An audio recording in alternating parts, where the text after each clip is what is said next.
Hi and welcome to the 27th class of the Academy of Shem and Aver. I'm Rabbi David Katz, and we are back, and we are wrapping things up this week. And when I say we're wrapping things up, let's go ahead and give a discourse of what that means. As I said, this is the 27th class. In the first, I believe, 14 weeks, we were in the Academy of Shem and Aver. We were focusing on Shem.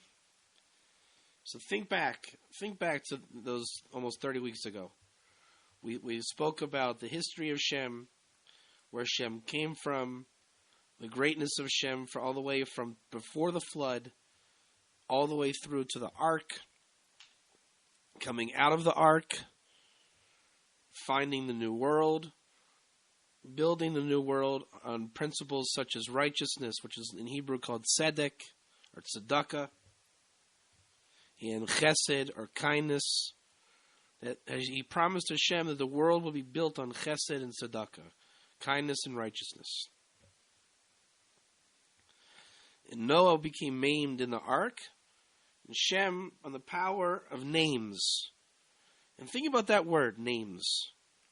Naming everything about a name is really the basis of Noahide Torah.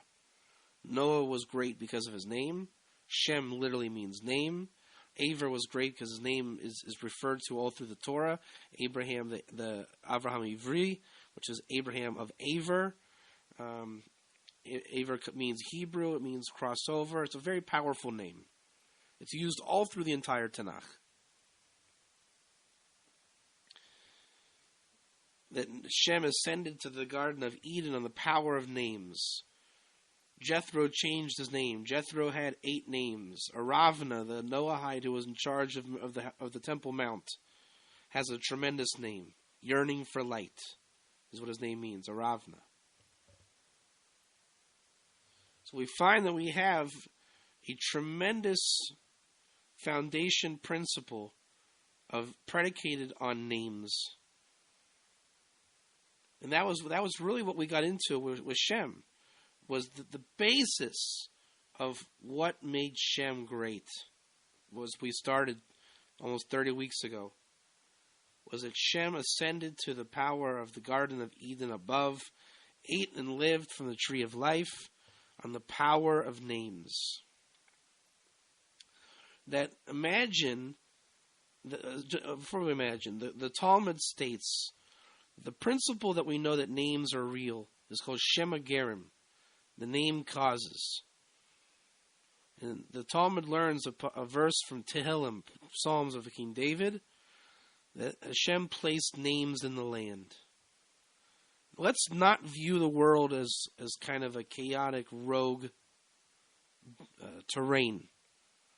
Don't view the world as just jungles and grasslands and waterways.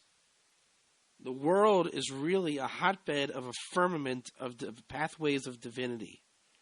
That the people are on earth, as we said also, that the academies of Shem and Aver date back to the original assessment of the terrain of the world and its spirituality dating back to Adam.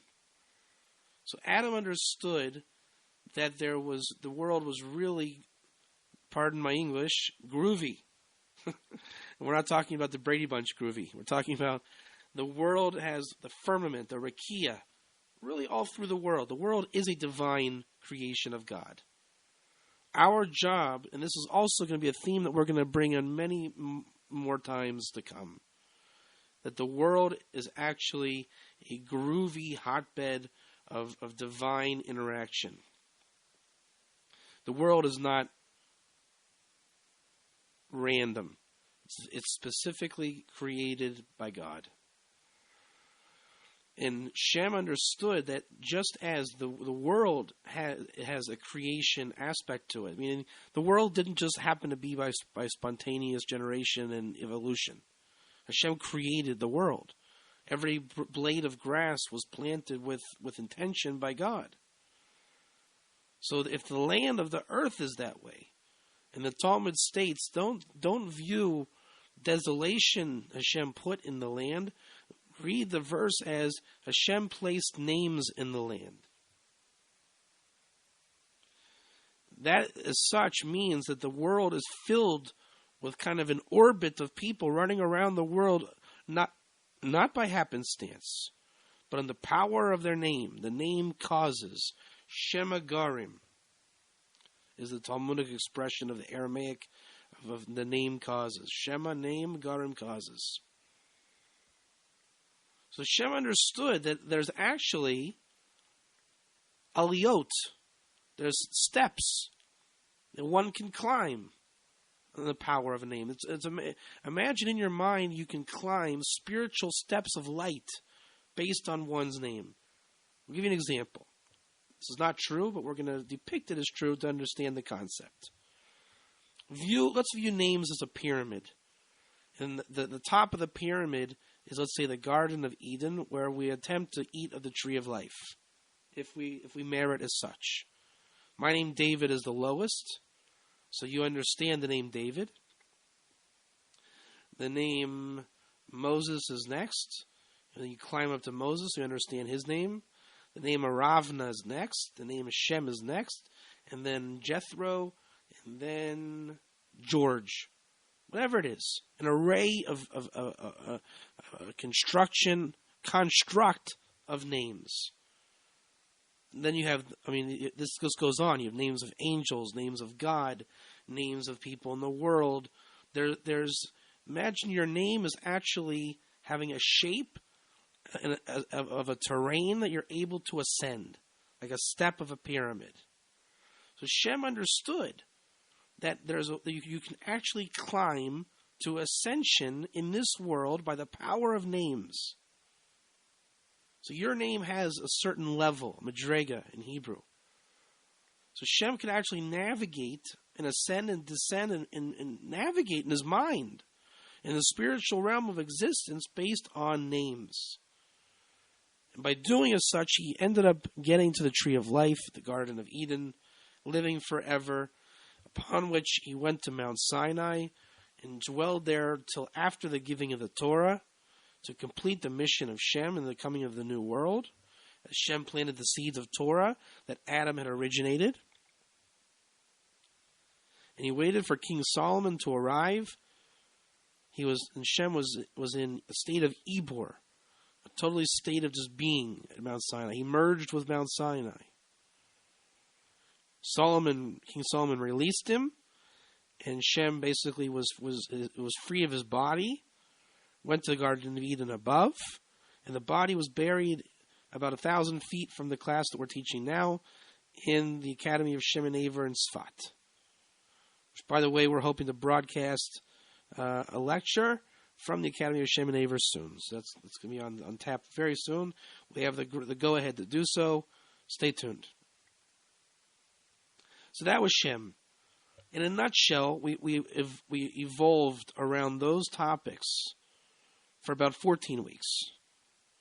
Right? Shem and the tree of life, Shem coming out of the ark, Shem building the ark with Noah, Shem finding the new world, establishing the yeshivas, the academies of learning. That was Shem. Then we moved on to Jethro. We got to Jethro, we understood the Noahide of Sinai. Jethro really was every Noahide in the Torah has these amazing levels. What we've been bringing down these 30 weeks is there's a close friend of mine who you all probably are aware of, Chaim Chlorfine, who wrote the book Path of the Righteous Gentile. Very close friend of mine in Sfat. So I changed the title of his book for these classes. We're not learning the path of the righteous Gentile. We're learning the ultimate path of the righteous Gentile. Not by my own choice. Why are we going there? Is because Shem, in one sense, was the ultimate Noahide. He reached the level of levels. Jethro, being the Sinai revelation of Noahide, by nature has to be up there, because just like Moses was, let's say, the epitome of the Jew, right? He received the Torah at Sinai. So we look to Moses to understand the Torah. So Jethro is right there with Moses. Jethro is on the level of the ultimate Noahide. That when we look at Sinai, all through the rest of history, in this world and the next, Jethro will be the depiction of the ultimate Noahide that was represented on Mount Sinai. So we have what to look for. And so then we studied Jethro for a good, I'm guessing, 4 to 5 weeks, maybe even a little longer. When we got to Jethro, we started to see how the principles of Shem were coming into focus. And again, the idea of names. Jethro with 8 names. With Jethro, we learn a really fantastic innovation. That there's a word in Hebrew called Yisera. That's my Ashkenazi pronunciation. The Sephardi Hebrew would say Yetera, from the word Jethro, which is Yitro. Yetera, but let's go Ashkenazi and say Yisera. In Ashkenazi pronunciation, the T sound can become an S sound. Jethro, Yitro, becomes Yisro. So on Shabbos we get an Neshama Yisera, an extra soul. When Shabbos comes in, when Shabbos comes in, you know that what you feel on Shabbos, that you're relating to God in a spiritual way, that's called the Neshama Yisera, the extra soul that comes down. So the word for Yisera comes from Jethro, which means extra. And we learn that Jethro, he had an extra name. He literally changed his name from Jether to Jethro. Because the name Jethro, with the inclusion of the Vav, really gave insight to who he was as the ultimate Noahide in that time. The perfect depiction is what the Ramban says. That when Moses met Jethro, he changed his name to become acquainted with the Jews and the nature of Torah, an intermingling of the two people. So we can understand that there's a concept of an extra name. His name was Jether. But in the realm of Torah, he becomes Jethro. Does that mean we no longer call him Jether? It's not like Abraham, who there's a mitzvah of the Torah to not refer to Abraham as Abram. Where do we see a principle of this in the world at all? We find the principle that just as Jacob was called Jacob, yet he had a spiritual component to himself called Israel. He had an extra spiritual name. And Hashem himself is not bound to only call Jacob Israel or Jacob. When there's a spiritual Torah relationship between Hashem and Jacob, he's called Israel. When he's being himself, he's Jacob. That's the essence of the Noahide and the extra name, which we learn from Jethro. Jethro is where we can specifically learn out all of our properties of Noahide. It's not as beautiful as Shem. Shem is more of a poetic, original source of wisdom. Jethro is the technical, just like Abraham is much more romantic than Moses. Moses was just this ultimate, Torah personality, whereas Abraham, was the pursuer of God. Shem was the pursuer of God as well. Shem Oavi, Shem my lover. Jethro, he was also a lover of God, but we don't think of Jethro as a romantic figure. But look what he did. He established the Sanhedrin. That's not very romantic. But when we get into who was Jethro, it becomes romantic. That he did the circumcision. He made an offering to Hashem, changed his name, took a ritual bath, and came up with the Sanhedrin. When we really get into the nitty-gritty of Jethro's life, we find none other than the path of the righteous Gentile, but to the point that it's the ultimate path of the righteous Gentile. Just like Moses is the ultimate path of Torah, Jethro is the ultimate path of the righteous Gentile. Ger Tzedek, righteous conversion. And then we talked about conversion for a while. And we're saying don't take it into conversion to Judaism. Conversion is converting, you know how they say, like, you convert energy, right? Energy gets converted, pardon me if my science is wrong, potential energy to kinetic energy, right? It converts. The atom bomb, you're converting one thing to another, one state of being to a new state of being. That's what conversion as opposed to converted means. We're not saying converted. Converted means destination achieved. But we're saying conversion, a constant condition of being converted while never being converted, meaning always becoming something more spiritual, more taken by the love of God. And we learned that principle by a Ravna, the man who owned the Temple Mount, which the Rashi commentary calls him Sar Mitsudas Zion, the heavenly minister of the point of Zion. He was called a Ger Tzedek, a righteous convert. Again, we're going to learn the word conversion and not convert or converted. And what is interesting is that by the threshing floor, by a Ravna, it's called garon, wheat threshing floor. If you look at the word stripped of context and connotation, it becomes conversion, garon, gimel reish vav nun. So then we stuck with a Ravna for a while. And we learned yet another aspect of the ultimate path of the righteous Gentile. The fact that there's a heavenly influence from the Noahide to the point of Zion, where the Holy of Holies will be. It doesn't just say the top of the mountain.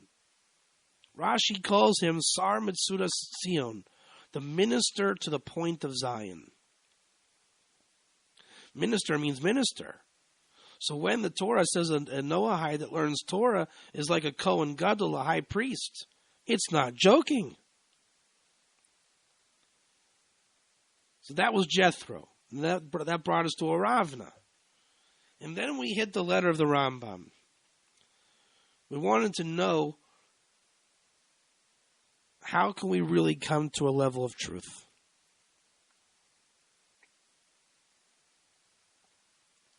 The Rambam's letter stipulates for us 3 distinct methods to rationalize the truth. And the letter itself must be taken in the Hebrew to bring a revelation of the Hebrew words, what exactly constitutes the truth, to the point that we can create an innovation or novelty in Torah. Because the Noahide essentially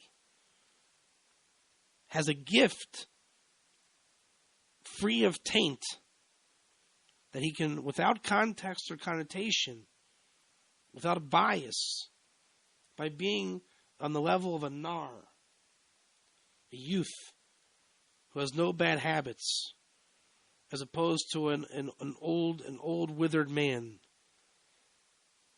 a page with fresh ink, to look at the Torah in a stripped of servitude, freedom, to learn Torah purely. And the innate Torah in the Noahide can come out when the application of Hebrew is applied. And this is where we began to talk about the beginning of the Torah of Aver, of Shem and Aver.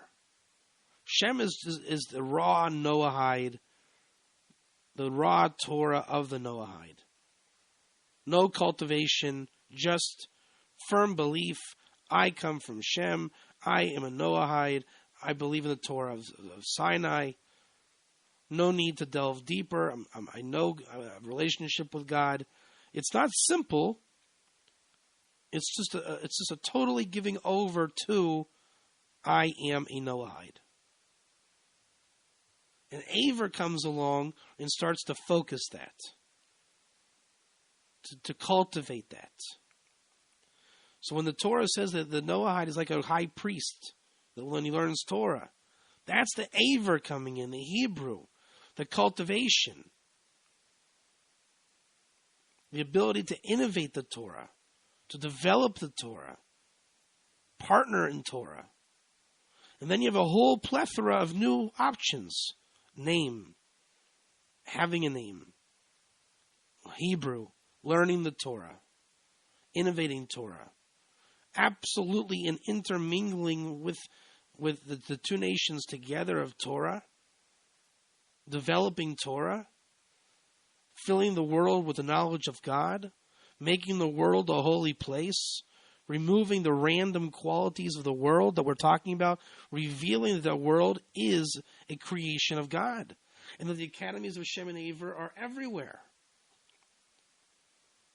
So when the Rambam's letter tells us how to find the truth, then we begin to first recognize, let's look at it in Hebrew. Let's remove the servitude placed upon. Freedom to maneuver in the Torah. Once we get into the letter of the Rambam, what exactly constitutes the truth? Then we start to get into concepts as we got into the Rambam's letter. Don't read the word, how do we know if something is trustworthy, which the recommended English translates as, how do we know if something is trustworthy? The word is leha amin, to make authentic, give credit to, trust, believe. So the Rambam begins, know, gentlemen, that there's nothing fitting for us to make authentic, except for one of three things. That's when the Torah of Aver starts to become alive. And the three things are Chachmas L'Cheshbon, Geomatriot, and Tekufot. And we start to say, what does that mean? So Chachmas L'Cheshbon means the wisdom of numbers. But we know that the numbers 1 through 9 in basic arithmetic is not called wisdom. As the Arizal, the Kabbalah says, there's no wisdom in small numbers. So we start to figure out that it's really something called Ma'aseh V'Cheshbon, the action in the number, finding patterns of divinity in Torah. And that's implicit. And don't read the next word, geometry, read gematria, says the commentary to the Rambam's letter. That there are gematria, that there's a wisdom of God soaked in the world. And tekufot means periods, astrological periods. And we're saying don't read it as astrology, read it as astronomy. And that the figuring of the Jewish calendar is astronomical. And then you apply algorithmic thinking, which is real wisdom of numbers. And by the usage of gematria, and you come to high-level calculations to find innovation in Torah. And the tekufot, the periods, we can map the stars above to make the calendar work, which gives us knowledge and understanding of how the world itself works. How the world can become a divine creation. That's what the third temple represents. How we can build structure on earth to harness the spirituality of God and make the world filled with God. The second of such things was from the five senses. Just as you can differentiate between sweet and sour, cold and hot. Something that sounds nice and something that does not sound nice. Something that smells nice, something that does not smell nice. So have you ever smelled the truth? I never did. So what is the Rambam talking about?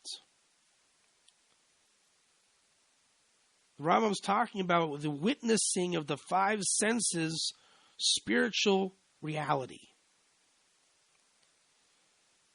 You go to a baseball game, and you see a father and a son, and you're sitting behind this father and son. And you're old. You've lived your life. You just want to see a nice ball game. And you probably went to ball games with your father when you were a kid. And the kid says to this father, "Dad, I'm hungry." And Dad says, "You want to have some Cracker Jacks and a hot dog with relish and mustard?" The kid says, "Yeah." Dad goes and brings back a foot-long hot dog, relish and mustard, and a box of Cracker Jacks. Nobody does that in the regular world. I've never seen Cracker Jacks outside of a ballpark. And you're witnessing the kid relating to his first experience of a ballpark with his dad. So that's not called a random event.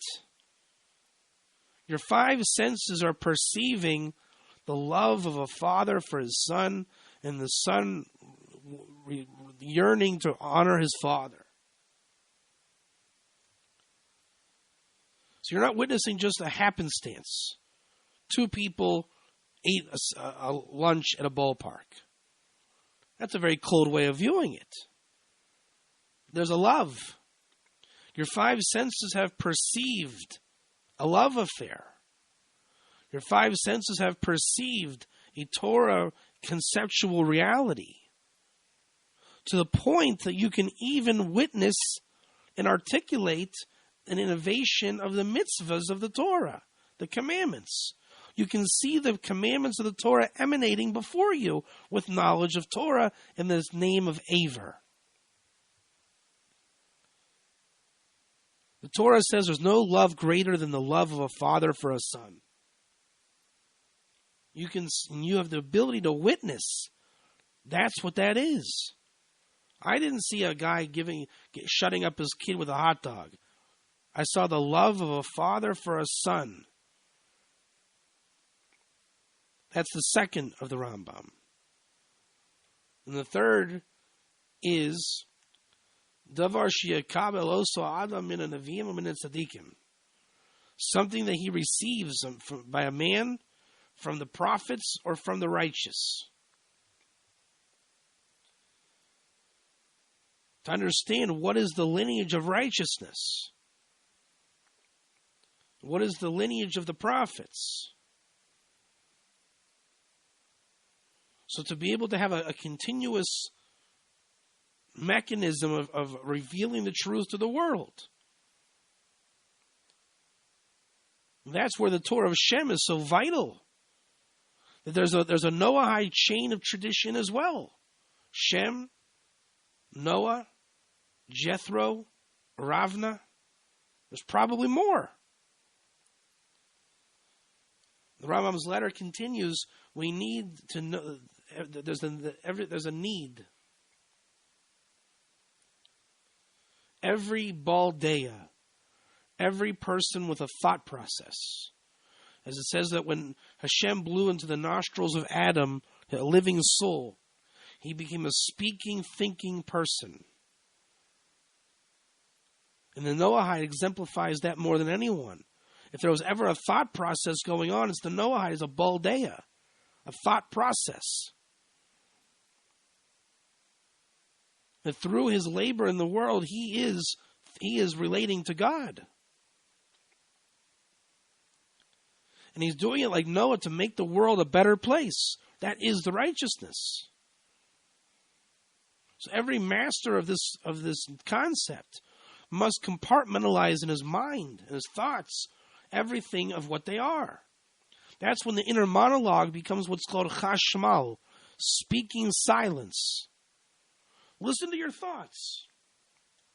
We identify in our mind. We tell ourselves the truth. The Rambam is saying, be vocal in your mind. Identify what is authentic. And it says, this I made authentic because of the Kabbalah. So what does it mean, the Kabbalah? There's that which you've received. Perhaps you have an innovation, a novelty. Perhaps it's the spiritual dimension. Perhaps it's a tradition from the sages, the righteous, and the prophets. Say it's the Kabbalah of the Gematria, the actions and the numbers, the Tukufot, the periods that we're talking about. This I understand because of the senses. You can't beat perception. The Noahide has a gift of the power of perception. Don't deny the power of perception. You are seeing Torah emanate before you. Grab it. And this because of Deya. Deya means thought process. That just as there's an unfolding of the tradition from the beginning of the Torah unfolding till today. So when we study the Torah, even current, we have the ability to continue that chain of command. Rabbi-ship, Torah-ship, Noahidism did not stop. We are continuing that tradition today.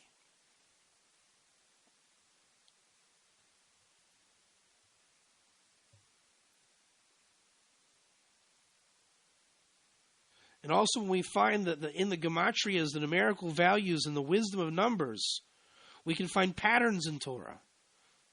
The more aver we become to Torah, we start to find patterns in words. The Torah begins to become vocal. We can start to see thought process of the Torah. Patterns that nobody else sees because of the lack of biased behavior, the fresh ink on the fresh paper. And all who authenticate in something else that's not of these three things, then the fool will believe in anything. The Noahide has the property of being of these three things. That's how he becomes a Noahide. This letter of the Rambam really serves as a basis of what goes into truth. The Noahide is about coming to truth. And one of the truths that we have is in the power of names. And look at the name Ruth. Ruth was named in a non-Jewish format, Ruth. So you can't say that her name was divinely inspired by Judaism. Yet the Talmud suggests that Ruth was named Ruth. And it was prophetic that King David would saturate Hashem with praises from the grammar of the word Ruth. So how was she called Ruth if she wasn't Jewish? So we learn out from this that every name that a person has causes. There's a cause and effect to a name. Whether you're Jewish or not Jewish. Shema Gerim. The name causes. So even Ruth, where she came from, she had the power to have King David come from her name even. And the name, the expression Shema Gerim, the name causes, don't read it Shema Gerim, the name causes. Read it perhaps Shema Gerim, there's a conversion. Maybe there's a conversion. It can be converted to Judaism, or conversion. Maybe she will recognize the God of Israel. Every name has the free will to choose the truth.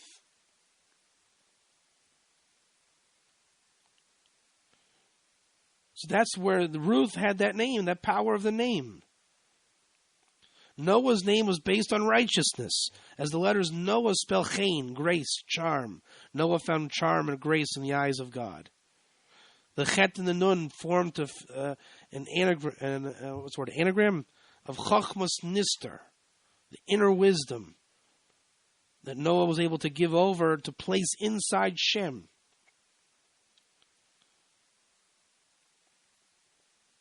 That Noah was able to orchestrate and animate Shem's life. That the Torah would just be a part of him. Noah made it so that Shem would emanate Torah, and then all Shem had to do was be aware of what he was doing. That's what the power of the name and the names do. Remember, we said names are an ascent. Some names are purer from birth, some are not. Ruth happened to have had a name that stuck with her for her whole life. Jacob, on the other hand, didn't. He needed to be called Israel. This is true for anybody in Torah. Some names go, some names don't. My name is David. So when I found my place in Torah, I didn't need to change anything, because my Hebrew name is David also. I went to yeshiva with a guy whose name was Tony. Jewish guy. And in Torah, he didn't feel he should be called Tony. He still on Facebook goes by Tony, even to this day. But in the Academy of Learning, he goes by Shmuel. Samuel, Shmuel. So you see, there's a precedent for both Noahide and Jew to have that the name of holiness that represents righteousness when in the domain of Torah. Again, that's a property of Jethro, Yisera, the extra power of spirituality. Jacob and Israel. As the commentary the Ramban suggests, when the intermingling in Torah, it just goes best to have a name that speaks of holiness and righteousness. Does that mean that our secular name is no longer valid? No. It is valid. It's fine. Jacob did not stop being called Jacob. All we're saying is the name causes.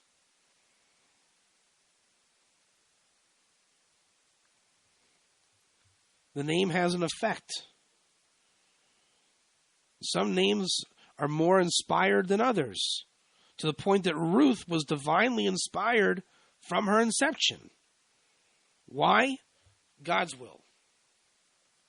What made Ruth merit to be named Ruth? The secrets of the Torah are a matter of merit. Ruth had merit. The Zohar explains her merit on a soul level.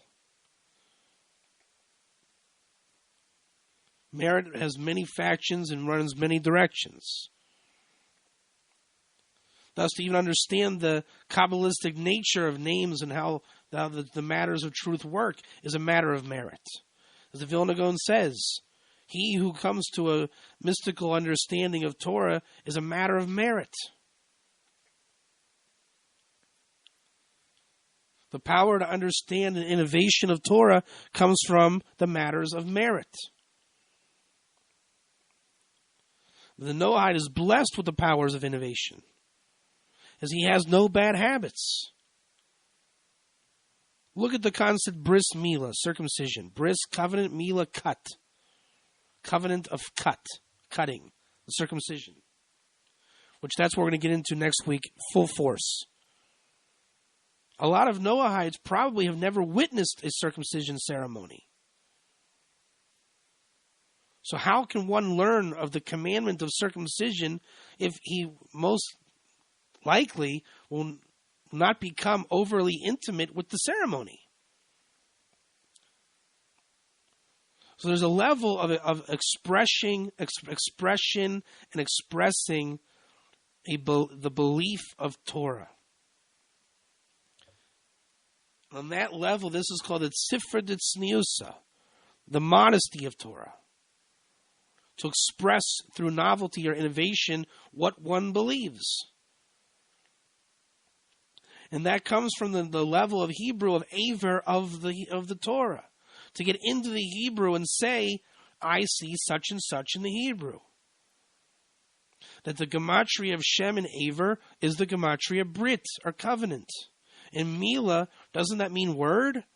So can't we say that Brit Mila means the covenant of a word? And what is a name? A name is a word. David literally means beloved. So can't we say that when the circumcision, that Abraham became Abraham through circumcision? So the name enters through circumcision.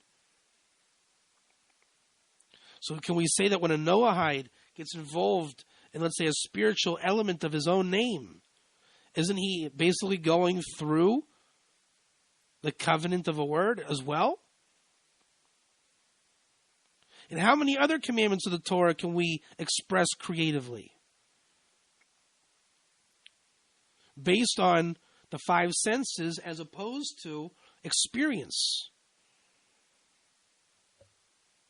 Which not only that, but by connecting to the unique creativity and expression of the Torah, then one might come to actually witness the commandment done in its literal sense. And then all that creativity and thought process of mind power of the Noahide into the physical commandment, he has the ability to affect the Torah for history, to bring out a novelty from the original Torah perspective, that from the viewpoint of objectivity, he's able to innovate forever. And at that point in time, he becomes what the Rambam terms, he who is commanded and does is greater than he who does. The Noahide has the ability to find upon himself the good inclination to rise over and above fear, to say, perhaps I have more levels of command upon myself than I would have thought. I have an urge to do more of the Torah. Which again is the coming through to fruition from incorporating Aver, the Hebrew element, the personal element, the cultivation of the Torah within. The union of Aver with Shem, Shem and Aver.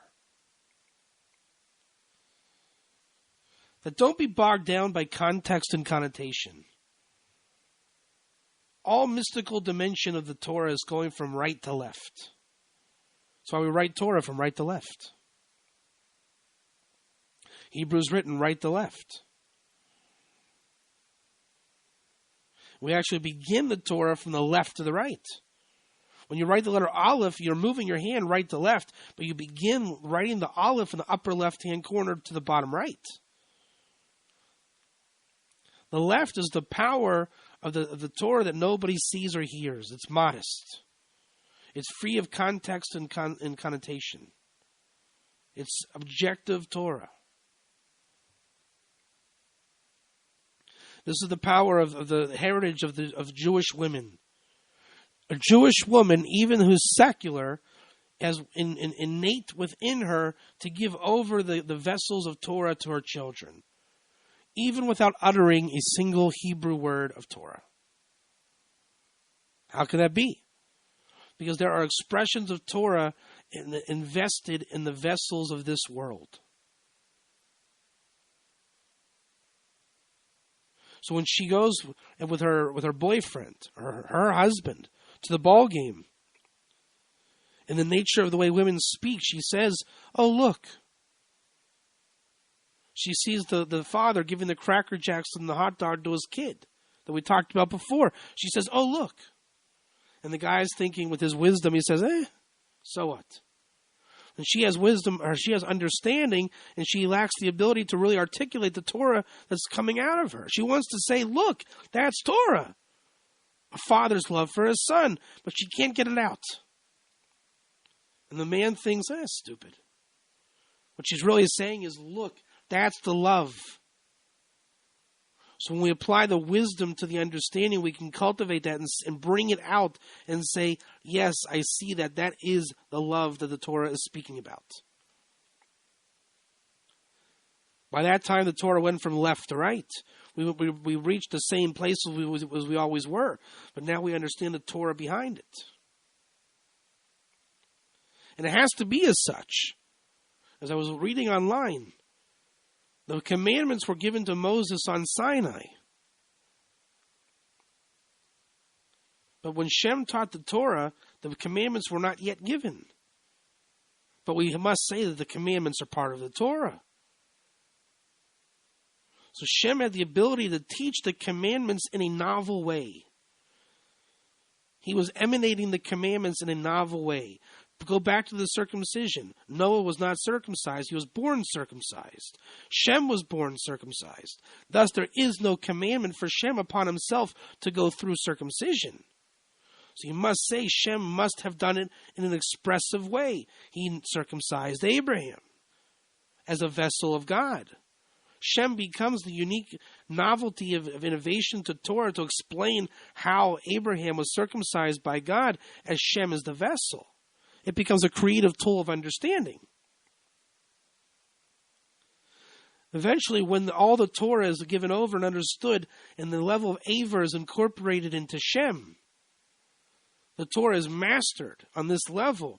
We can understand 613 commandments of the Torah as lights of Torah, as part of the learning of Torah, which would build an attraction. As the Rambam says, any Noahide wishing to perform the commandment should do as such. If he feels he wants to witness or take part, he may. It doesn't change the fact that he has put on himself an attraction that puts him objectively on that level of high priesthood. He is serving God. He is emanating the will of God. That is the conversion process. He is no longer in a world of lies. He is a living embodiment, clinging to ever-growing levels of holiness as represented by the ritual bath, of emanating a light in this world. And the more he becomes conscious of that ultimate path of the righteous Noahide, he'll begin to see that he is acting out the Torah. He is living out the Torah, which means it's not a way of saying he is acting out God's will. And then he becomes a living embodiment of a name. The name causes. He becomes unlocking the secrets of his name.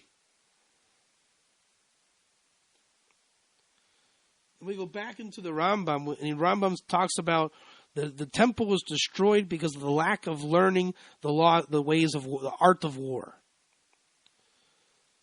Is that what the Rambam really means in the letter? Or does he mean that the Torah can be a means of war? That we can use words of Torah to change the world? We can fight the other side with the Torah.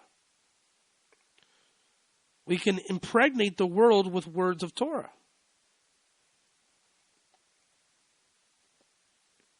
That's what the Rambam comes to mean. And this idea that the Torah is ever ongoing and unfolding, that's the Torah of Shem. Shem's Torah never ended. It was on the level of wisdom, never encapsulated by words or any breakage in lineage. The Torah of Shem is constantly being developed. It's the underlying premise and light of the wisdom of the Torah of Moses. So we apply all the Noahide Torah we have. We're able to continue and make novelty and innovation to Shem's Torah, and then when we keep going, we'll find out that it was written in the sources the whole time. We just had to get a better feel of context and connotation.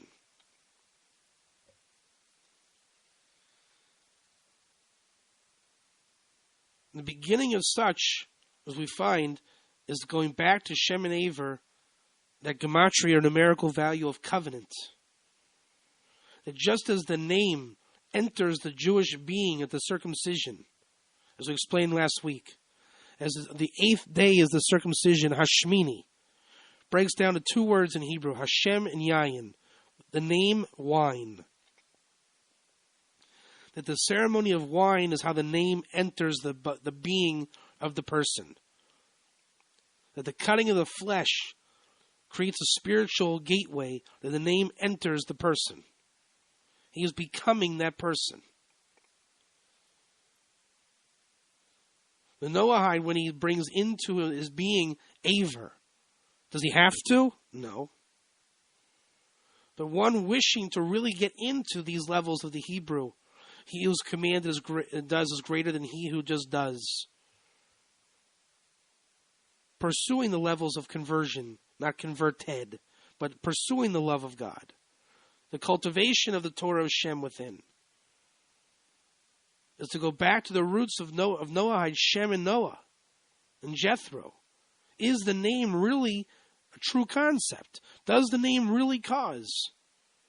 Should one have a name? Is there a higher power to the name? That's where we're going to stop for this week. We're going to get into the Torah of Aver next time and really hash over these new concepts well. But today we made the mark that the Torah of Aver is a complement to the Torah of Shem.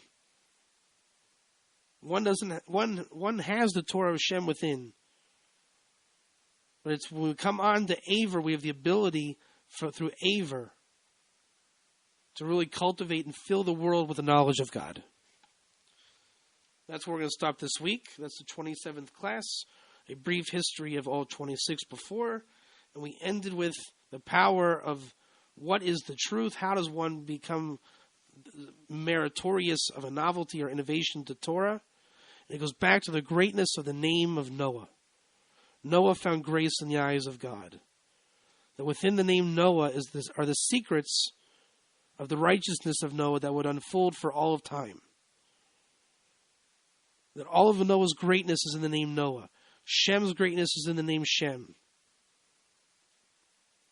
The name causes. Ruth became great because of her name. The name she was born with. So the power of novelty or innovation, is it even true? The powers of the Rambam's letter allow us to strip context and connotation and to have the fresh ink on the page of paper to really understand the Torah and to be able to make novelty or innovations to the Torah. The first question one must ask, as being a speaking, thoughtful individual, such as Adam when he had the soul of life blown into him, is the ability to ascertain what is a novelty, what is an innovation, what is authentic. And the basis of Noahide, Shem, and Aver Torah is to identify the authentic. That's all for this week. Thank you very much. See you next time.